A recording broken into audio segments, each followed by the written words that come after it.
Welcome to రవికిరణాలు TV బులెటిన్ల ముందుగా headlines చూద్దాం. మేడిగడ్డను పరిశీలించిన రేవంత్ అనే టీం. బీఆర్ఎస్ పై రేవంత్ శ్రీధర్ బాబు ఫైర్. కాళేశ్వరం అద్భుతమంటూ అమెరికాలో కూడా ప్రచారం చేశారని రేవంత్ మండిపాటు.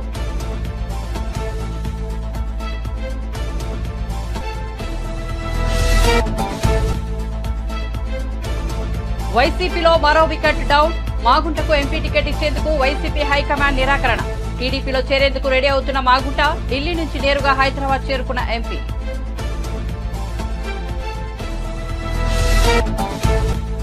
కోటి ఇళ్లకు ఉచిత విద్యుత్ పథకాన్ని ప్రారంభించిన ప్రధాని నరేంద్ర మోదీ. సబ్సిడీలను నేరుగా ప్రజల బ్యాంకు ఖాతాల్లో జమ చేశామని వెల్లడి.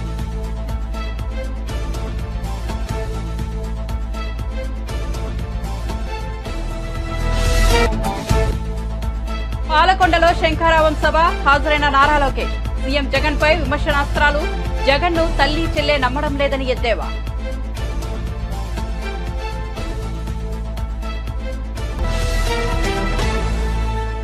ఇక వార్త వివరాల్లోకి వెళ్తే మేడిగడ్డ బ్యారేజీని ముఖ్యమంత్రి రేవంత్ రెడ్డి, మంత్రులు, ఎమ్మెల్యేలు, ఎమ్మెల్సీలు పరిశీలించారు.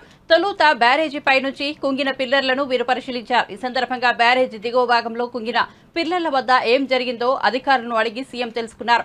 ఆ తర్వాత 21వ పిల్లర్ వద్ద కుంగిన ప్రాంతం, పగుళ్లు ఏర్పడిన ప్రాంతాన్ని సీఎం బృందం పరిశీలించింది. 7వ బ్లాక్ లోని పలు పిల్లర్లను వీరు పరిశీలించారు. పగుళ్లు ఏర్పడిన ప్రాంతాలను రేవంత్ ప్రత్యేకంగా పరిశీలించారు. వీరంతా 3 ప్రత్యేక బస్సుల్లో మేడిగడ్డకు వెళ్లిన సంగతి తెలిసిందే. అంతకుముందు రేవంత్ రెడ్డి ఎక్స్ వేదికగా స్పందిస్తూ 95,000 కోట్లను ఖర్చు చేస్తే 97,000 ఎకరాలను కూడా నీరు అందడం లేదని విమర్శించారు. బీఆర్ఎస్ అధినేత కేసీఆర్ ధనదాహానికి కాళేశ్వరం ప్రాజెక్టు బలైందని ఆయన పేర్కొన్నారు.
ఏపీలో రాబోయే ఎన్నికల్లో పోటీ చేయబోయే అభ్యర్థులకు టికెట్లు కేటాయింపు వ్యవహారం అధికార వైసీపీలో వేడి పుట్టిస్తోంది.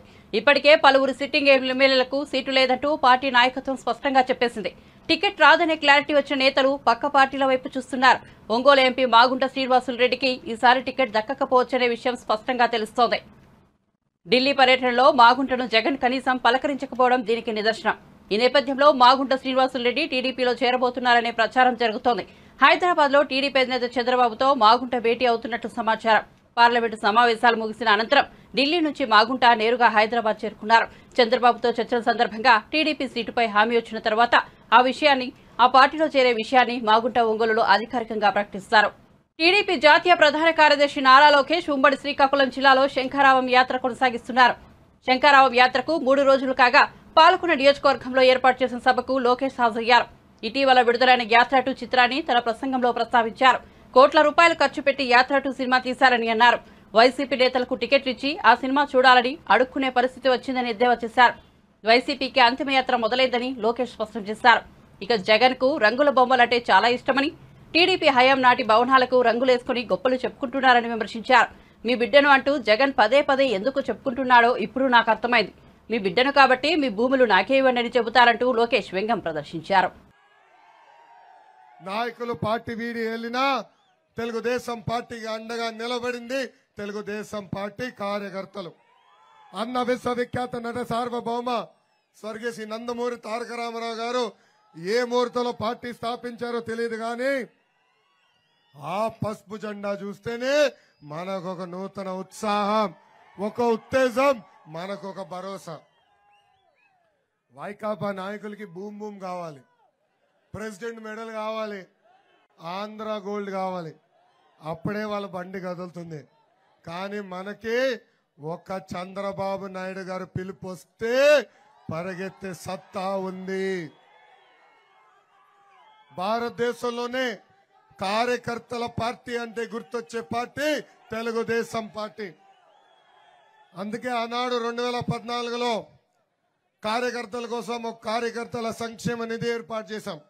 ప్రమాదంలో కార్యకర్తలు చనిపోతే ఆ కుటుంబాలకి 2 లక్షల రూపాయలు ఇచ్చి ఆదుకున్న పార్టీ తెలుగుదేశం పార్టీ. ఇప్పటికి దాదాపు 100 కోట్ల రూపాయలు కార్యకర్తల కోసం ఖర్చు పెట్టిన పార్టీ తెలుగుదేశం పార్టీ. అంతెందుకు, ఒకవేళ ప్రమాదంలో మనం చనిపోతే మన బిడ్డల్ని చదివిస్తుంది నా తల్లి భువనేశ్వరి అమ్మ. అది కార్యకర్తల పట్ల మా కుటుంబానికి ఉన్న చిత్తశుద్ధి అని ఈ సభాముఖంగా నేను మీకు తెలుపుతున్నా. గత 4 సంవత్సరాలు 10 నెలలుగా మన పైన అనేక కేసులు పెట్టారు. నా పైన కూడా 22 కేసులు పెట్టారు. నా పైన ఎస్సీ ఎస్టీ కేసు పెట్టారు. నా పైన అటెంప్ట్ మర్డర్ కేసు పెట్టారు. ఈ రోజు కూడా కోర్టుకు వెళ్ళి లోకేష్ ఎర్ర బుక్ పట్టుకుని తిరుగుతున్నాడు, లోకేష్ పైన నాన్ బెయిలబుల్ వారెంట్ ఇష్యూ చేయమని ఈ ప్రభుత్వం వెళ్ళింది. వాళ్ళందరికి నేను ఒకటే చెప్తున్నా, ఈ లోకేష్ తగ్గేదే లేదు. నేను ఏనాడు తప్పు చేయలేదు. నేను మంత్రిగా నీతి నిజాయితీగా బతికాను. మీరెన్ని దొంగ కేసులు పెడతారో పెట్టుకోపోండి, దేనికి నేను భయపడను. అరే బాములకే భయపడిన కుటుంబం మాది, నువ్వు పెట్టే పనికిమాల కేసులకి మేము భయపడతామా? ఇక్కడున్న కార్యకర్తలందరికీ ఒక ఆఫర్ ఇస్తున్నా. 2019 నుంచి 24 వరకు ఎవరైతే ఎక్కువ కేసులు పెట్టించుకున్నారో వాళ్ళకి అంత పెద్ద నామినేటెడ్ పోస్ట్ ఇచ్చే బాధ్యత నేను తీసుకుంటున్నా.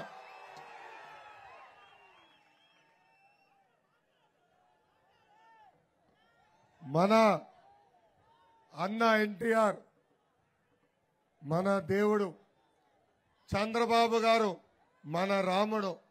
కానీ వైకాపా నాయకులకి లోకేష్ మూర్ఖుడు. వడ్డీతో సహా ప్రతిదీ చెల్లిస్తానని ఈ సభాముఖంగా నేను కార్యకర్తలందరికీ హామీ ఇస్తున్నా. ఏ అధికారులైతే చట్టాన్ని ఉల్లంఘించి మన ఇబ్బంది పెట్టారు, ఏ అధికారులైతే చట్టాన్ని ఉల్లంఘించి మన పైన కేసులు పెట్టారో, ఏ వైకాపా నాయకులైతే మన ఇబ్బంది పెట్టారో వాళ్ళందరి పేర్లు ఈ పుస్తకంలో ఉంది. ఈ ఎర్ర బుక్ చూపిస్తే ఏ అధికారులైతే చట్టాన్ని ఉల్లంఘించారో వాళ్ళు గుండుపోటు వస్తుందంట. నేను వాళ్ళని వదిలిపెట్టాను. ఏ నాయకుడు పట్టుకున్నా నేను పట్టించుకోను. నేను చాలా క్లారిటీ చెప్తున్నా, ఒక్కసారి ఎర్ర బుక్కుల పేరెక్కిందంటే రేపు మన ప్రభుత్వం ఏర్పడిన వెంటనే జ్యుడిషియల్ ఎంక్వైరీ చేస్తాం. సర్వీస్ నుంచి డిస్మిస్ చేపించి జైలుకు కూడా పంపించే బాధ్యత. మేడిగడ్డ బ్యారేజీ పిల్లర్లు కుంగడం చిన్న విషయమని దానిని భూతద్దంలో పెట్టి ప్రజలకు చూపించే ప్రయత్నం చేస్తున్నారని మాజీ మంత్రి బీఆర్ఎస్ ఎమ్మెల్యే హరీష్ రావు ప్రభుత్వంపై మండిపడ్డారు. కాళేశ్వరం ప్రాజెక్టు అంటే ఒక్క మేడిగడ్డ బ్యారేజీ మాత్రమే కాదని చెప్పారు. మిగతా బ్యారేజీలను కూడా చూడాలని, కాళేశ్వరం ప్రాజెక్టుతో రైతులకు జరిగిన మేలును కూడా ప్రజలకు చెప్పాలని డిమాండ్ చేశారు. ఈ మేరకు తెలంగాణ ప్రభుత్వం మంగళవారం చేపట్టిన మేడిగడ్డ సందర్శన యాత్రపై హరీష్ రావు అసెంబ్లీ ఆవరణలో మీడియాతో మాట్లాడారు.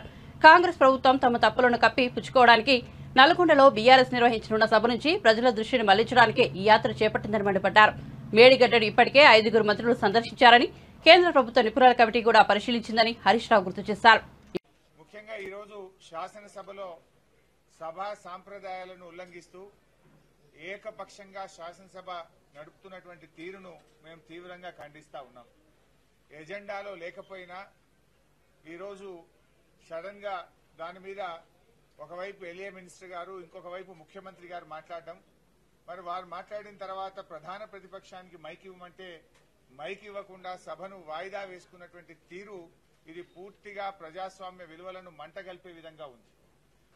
అయితే ఈరోజు కాళేశ్వరం ప్రాజెక్టు మేడిగడ్డ పర్యటన పెట్టి ఏదో గత ప్రభుత్వం మీద బురద జల్లాలనేటువంటి ప్రయత్నం వారు చేస్తా ఉన్నారు. యాక్చువల్గా కాళేశ్వరం అంటే ఏంటి?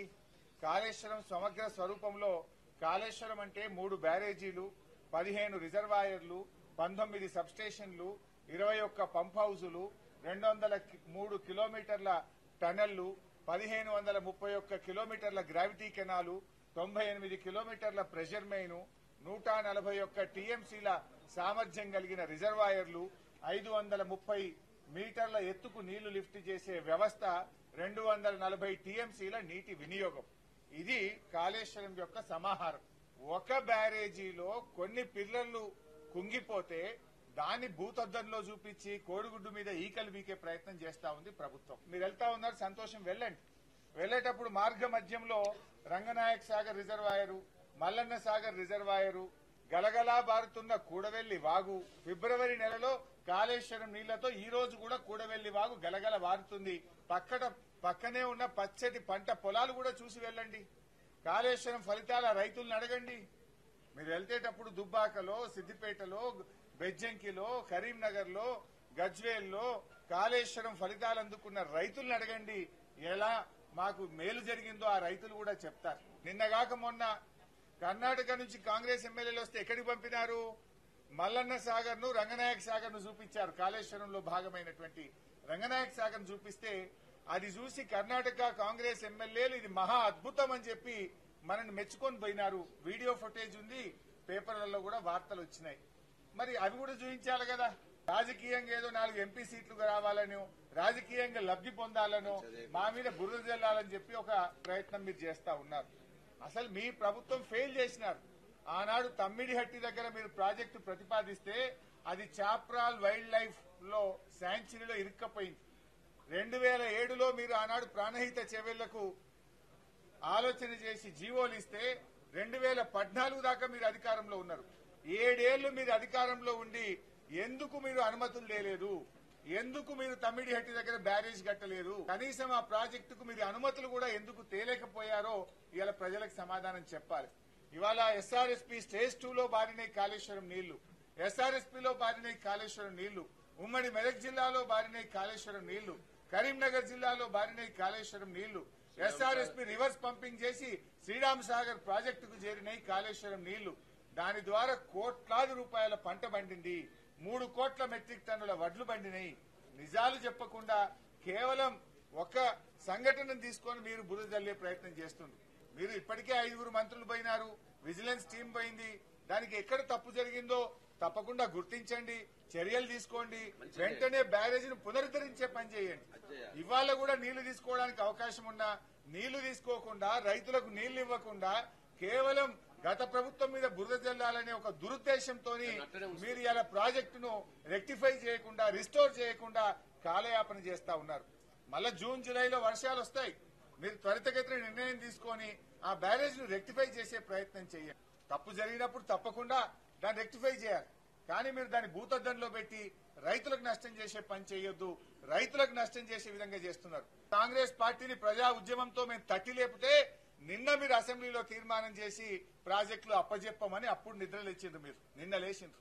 అయితే ఇవాళ మా సభ ఉందని తెలిసే కావాలని మీరు పోటీ కార్యక్రమాన్ని ఏర్పాటు చేసినారు. ఈ ప్రజలు గమనిస్తా ఉన్నారు. ఇవాళ మీ పర్యటన కోటి ఇళ్లకు ఉచిత విద్యుత్తును అందించేందుకు వీలుగా పీఎం సూర్యఘర్ ముఫ్త్ బిజ్లీ యోజన పథకాన్ని ప్రధాని నరేంద్ర మోదీ మంగళవారం ప్రకటించారు. సౌర విద్యుత్ వినియోగాన్ని మరింత విస్తరించి సామాన్యులకు కరెంట్ ఛార్జీల భారం తగ్గించేలా ఈసారి బడ్జెట్లో కేంద్ర ఆర్థిక మంత్రి నిర్మలా సీతారామన్ కీలక ప్రకటన చేశారు. ఈ క్రమంలో కేంద్ర ప్రభుత్వం ఈ దిశలో అడుగు ముందుకు వేసింది. ఇందులో భాగంగా ప్రధాని ఈ పథకాన్ని ప్రకటించారు. ప్రధాని మోదీ ఎక్స్ వేదికగా ప్రకటన చేశారు. మరింత స్థిరమైన అభివృద్ధి, ప్రజల శ్రేయస్సు కోసం పీఎం సూర్యఘర్ ముఫ్త్ బిజ్లీ యోజన పథకాన్ని ప్రారంభిస్తున్నట్లు ప్రధాని మోదీ పేర్కొన్నారు. 75,000 కోట్ల పెట్టుబడితో తీసుకొస్తున్న ఈ ప్రాజెక్టుతో ప్రతి నెల 300 యూనిట్ల వరకు ఉచిత విద్యుత్తును అందించి కోటి కుటుంబాల్లో వెలుగులు నింపాలని లక్ష్యంగా పెట్టుకున్నట్లు చెప్పారు. దీని కింద అందించే సబ్సిడీలను నేరుగా ప్రజల బ్యాంకు ఖాతాల్లో జమ చేస్తామన్నారు. రూఫ్ టాప్ సోలార్ వ్యవస్థ ఏర్పాటును, బ్యాంకుల నుంచి భారీ రాయితీపై రుణాలు పొందవచ్చని తెలిపారు. ప్రజలపై ఎలాంటి వ్యయభారం ఉండదన్నారు. తనపై మాజీ మంత్రి అనిల్ కుమార్ యాదవ్ చేసిన వ్యాఖ్యలు ఆయన అజ్ఞానానికి నిదర్శనమని వైఎస్ఆర్సీపీ ఎమ్మెల్సీ జంగా కృష్ణమూర్తి అన్నారు. ఎవరి మెప్పు కోసమో తాను రాజకీయం చేయడం లేదని చెప్పారు. గుంటూరులో మీడియాతో ఆయన మాట్లాడారు. అనిల్ కుమార్ యాదవ్ గారు ఈ రోజున నా గురించి మాట్లాడటం జరిగింది. నా గురించి నీకు తెలుసో లేదా కానీ నా రాజకీయ జీవితం తెలిసిన పుస్తకం. సంపాదన కోసమో పదవుల కోసమో ఏదో విధంగా అరువులు చాల్చాల్సిన అవసరం లేదు. రాజకీయాలంటూ నాకు ఒక ఆలోచన విధానం ఉంది, నాకు ఒక వ్యక్తిత్వం ఉంది. మీరు మాట్లాడిన 4.5 సంవత్సరాల పాటు కూడా భజన చేస్తూ నేను ఎప్పుడు కూడా భజన చేసే సాంప్రదాయం, లేకపోతే ఒకప్పుడు పోవటం కానివ్వండి, అధికారం ఉన్నప్పుడు విర్రవేగటం కానివ్వండి, అధికారం లేనప్పుడు ఏదో విధంగా ఉండేటువంటి నైజం నాది కాదు. ఇప్పుడు కూడా ఏ విషయం మాట్లాడినప్పుడు కూడా దానికి సంబంధించినటువంటి ఒకళ్ళ పగడాలను లేకపోతే ఒకళ్ళని నిందించాలనే విషయం కాదు. సమాజానికి నా యొక్క ఉద్దేశాన్ని తెలియజేయటం నా బాధ్యత కాబట్టి చెప్పాల్సినటువంటి ఉద్దేశంతో నేను మాట్లాడటం జరిగింది. ఎవరికి పదవులు అనేకమైనటువంటి పదవులు ఇచ్చామని చెప్పేసి నేనేదో మాట్లాడుతున్నాను. నేను పదవులు ఇవ్వాలనే మాట మాట్లాడలేదు. నేను ఇప్పుడు ఎమ్మెల్సీనే, అదేవిధంగా శాసన మండలికి సంబంధించినటువంటి విప్పుని. పదవులు ఇవ్వాలనే మాటని ఎక్కడ కూడా మాట్లాడే పరిస్థితి నేను ఒకటే. కానీ పదవులకు తగ్గట్టు గౌరవం కానివ్వండి, పదవులకు సంబంధించినటువంటి పవర్స్ సంబంధించి వాళ్ళ అధికారాన్ని తగిన ప్రాధాన్యత కూడా ఇవ్వాలి. ఆ ప్రాధాన్యత ఇస్తున్నారా లేదన్నట్టు నేను ప్రశ్నించాను. నేను ఈరోజు పదవుల కోసం ఎంపీ కోసం నువ్వు అంటున్నావు, ఎంపీ ఇస్తామనే పరిస్థితి మాట్లాడాను. ఎంపీల కోసం, ఎమ్మెల్యే కోసం, ఎమ్మెల్సీల కోసం, పదవుల్ని అధికారాన్ని చలాయించడం కోసమో నేను రాజకీయం చేయట్లేదు. నేను సర్పంచ్ అయినప్పుడు నువ్వు లాగులు కొట్టుకొని ఉంటావు బహుశా నాకు తెలిసినంత వరకు కూడా. 88లో నేను సర్పంచ్, 85 నుంచి రాజకీయాలు నేను ట్రేడ్ యూనియన్కి పెట్టిన పరిస్థితి. ఆ నియోజకవర్గంలో 2 పర్యాలు గెలిచాను. ఇది రాష్ట్ర వ్యాప్తంగా కూడా అనేక మంది మాట్లాడుకునే మాటలు. ఒక బలహీన వర్గానికి సంబంధించిన నేను, ఒక పేద వర్గానికి సంబంధించిన నేను ఆ నియోజకవర్గంలో 1999 సంబంధించి 2004లో కూడా గెలవటం జరిగింది. 2009 టికెట్ ఇవ్వలేదు. మీరు మాట్లాడుతున్నారు 2014లో ఓడిపోయాడు కాబట్టి 2019 సంబంధించి గెలిచే మనిషికి టికెట్ తీసుకుని ఇచ్చామని మాట్లాడుతున్నారు.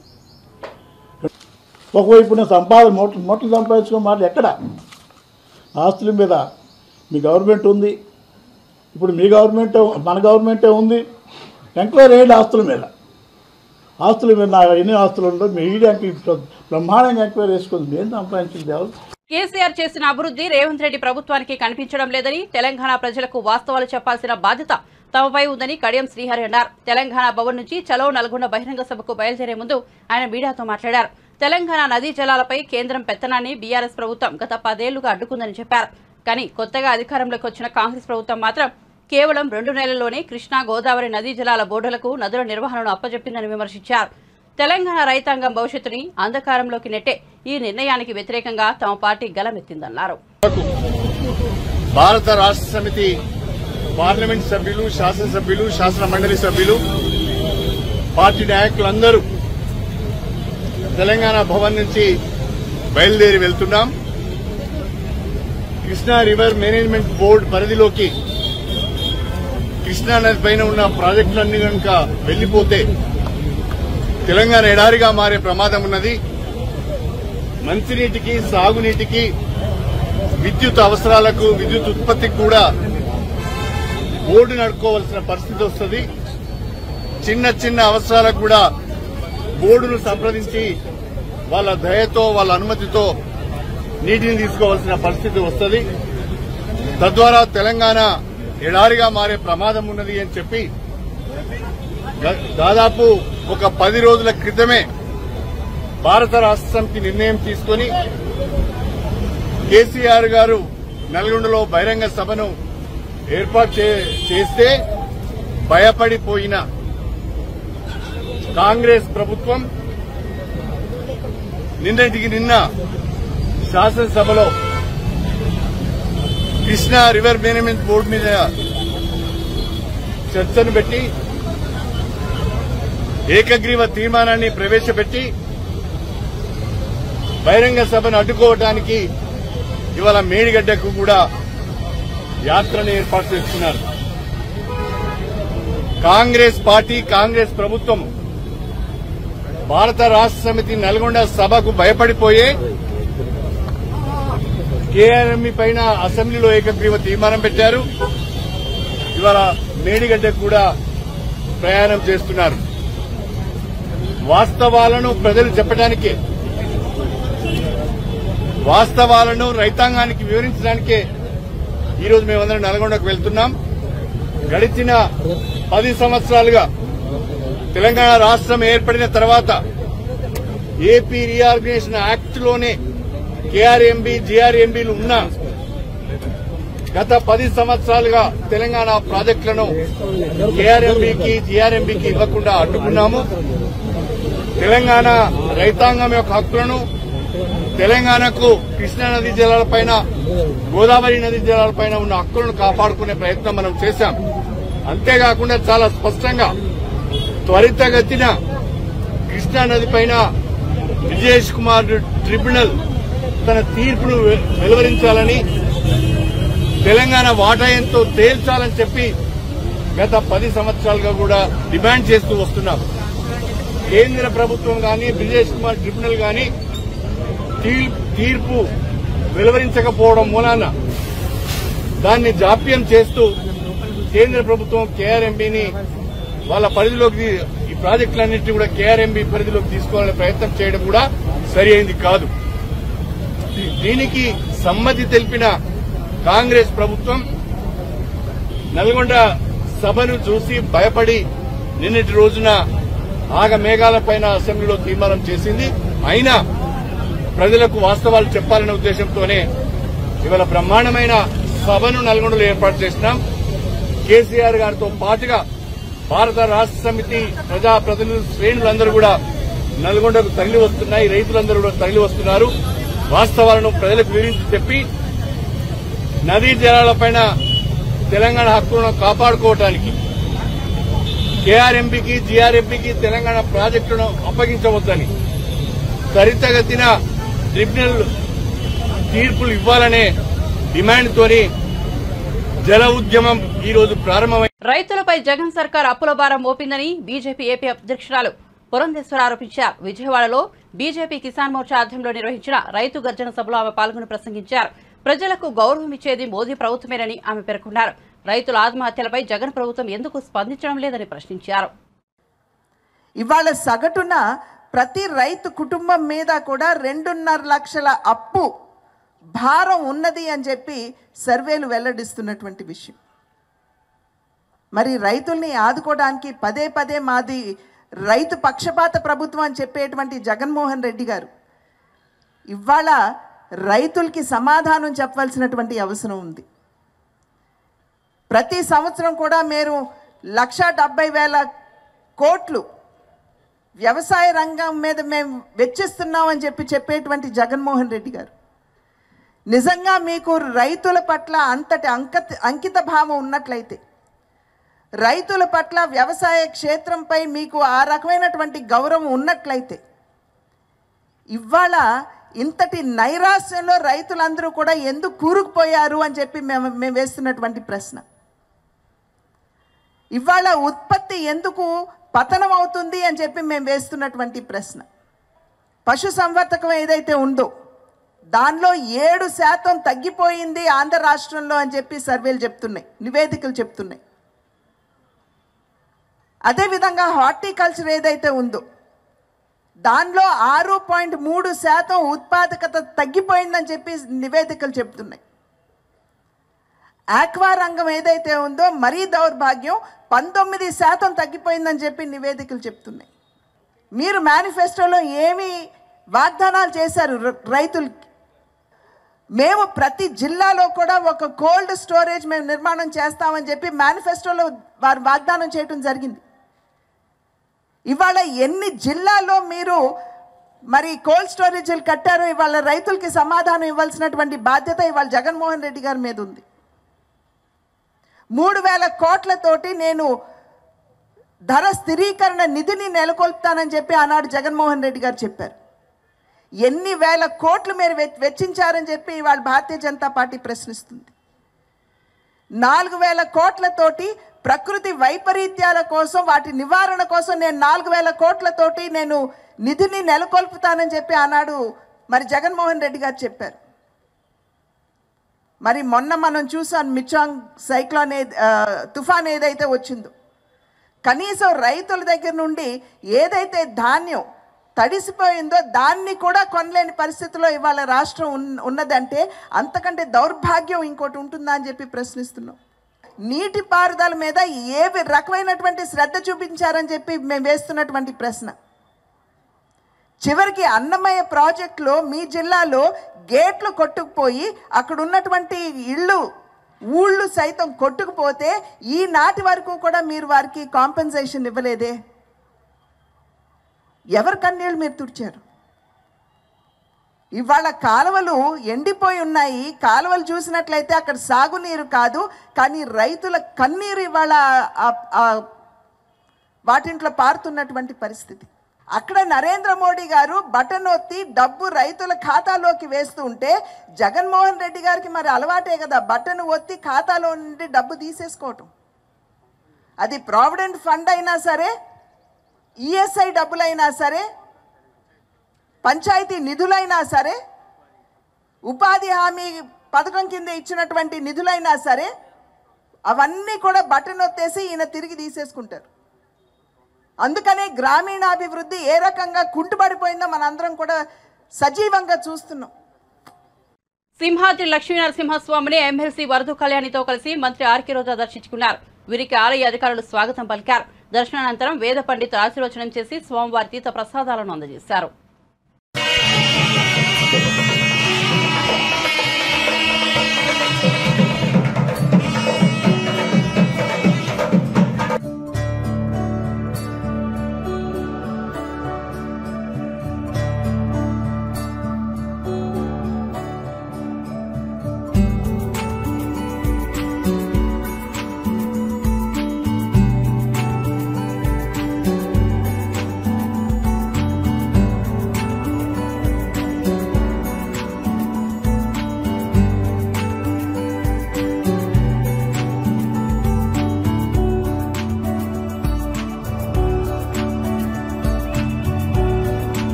బులెటిన్ ముగించే ముందు హెడ్లైన్స్ మరోసారి చూద్దాం. మేడిగడ్డను పరిశీలించిన రేవంత్ రెడ్డి టీం. బీఆర్ఎస్ పై రేవంత్ శ్రీధర్ బాబు ఫైర్. కాళేశ్వరం అద్భుతమంటూ అమెరికాలో కూడా ప్రచారం చేశారని రేవంత్ మండిపాటు.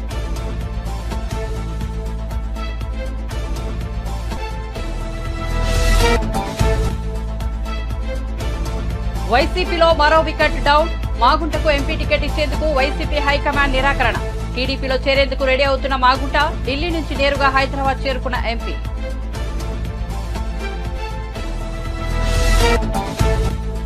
కోటి ఇళ్లకు ఉచిత విద్యుత్ పథకాన్ని ప్రారంభించిన ప్రధాని నరేంద్ర మోదీ. సబ్సిడీలను నేరుగా ప్రజల బ్యాంకు ఖాతాల్లో జమ చేశామని వెల్లడి.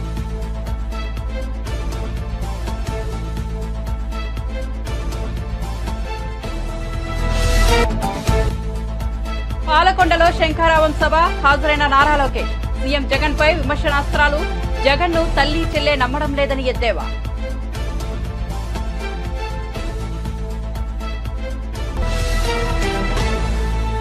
మరిన్ని అప్డేట్స్ కోసం చూస్తూనే ఉండండి రవికిరణాలు టీవీ.